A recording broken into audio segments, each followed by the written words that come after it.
In the United States, there's a crisis that rarely dominates headlines anymore, but it never truly disappeared: cocaine. For decades, the drug has quietly reshaped neighborhoods, economies, and entire communities.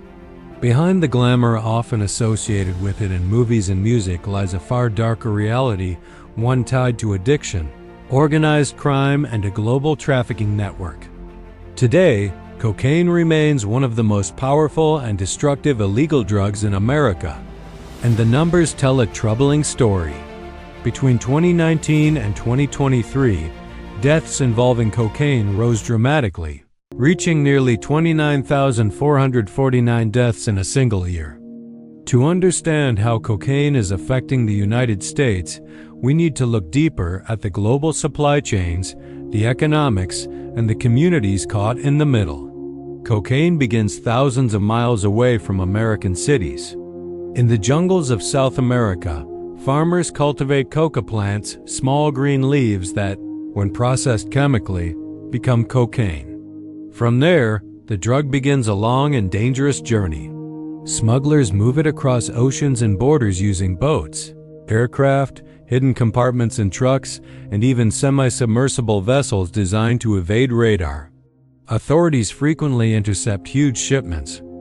In 2025, the U.S. Coast Guard seized more than 76,000 pounds of illegal drugs, including tens of thousands of pounds of cocaine in a single operation.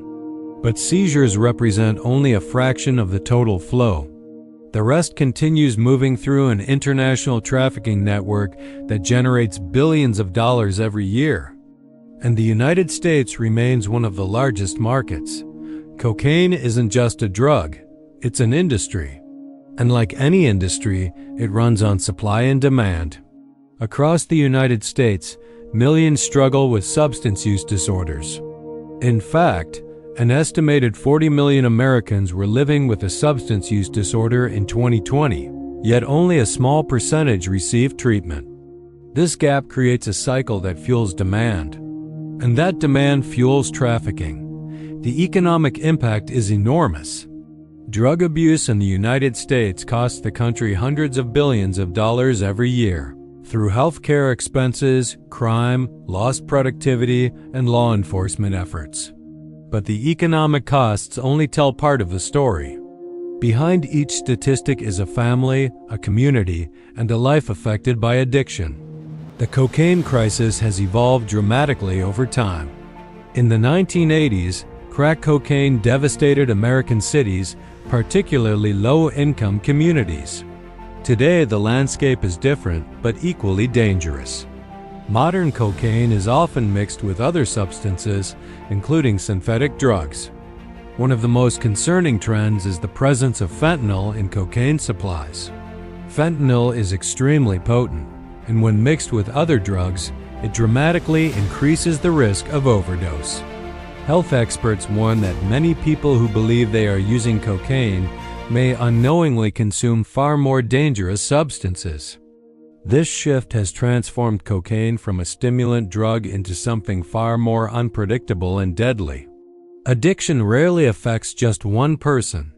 It spreads outward, impacting families, workplaces, and entire neighborhoods.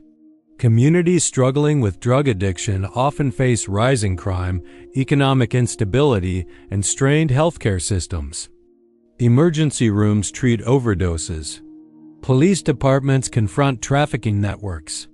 Social services attempt to help families rebuild their lives. Even when overdose deaths decline temporarily, the crisis remains severe.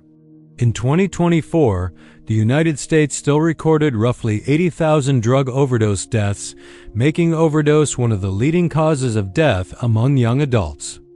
And cocaine continues to play a role in many of those cases. The result is a public health crisis that extends far beyond the drug itself. If the dangers of cocaine are so well known, why does the problem continue? The answer lies in a complex combination of factors. First, global trafficking networks remain incredibly profitable. Drug cartels and organized crime groups earn billions by supplying cocaine to international markets. Second, addiction itself is difficult to treat. Cocaine alters brain chemistry, making recovery challenging and relapse common. And finally, economic and social pressures such as unemployment, trauma, and mental health struggles can increase vulnerability to drug use. This means the cocaine crisis cannot be solved by law enforcement alone. It requires a public health approach that includes treatment, prevention, and community support. Cocaine's impact on America is the result of many interconnected forces: global trafficking networks, economic incentives, addiction, and the millions of people caught between them. The crisis is not simply about a drug. It's about the systems that allow it to thrive and the communities working to overcome it. Understanding the problem is the first step toward solving it, because behind every statistic is a human story.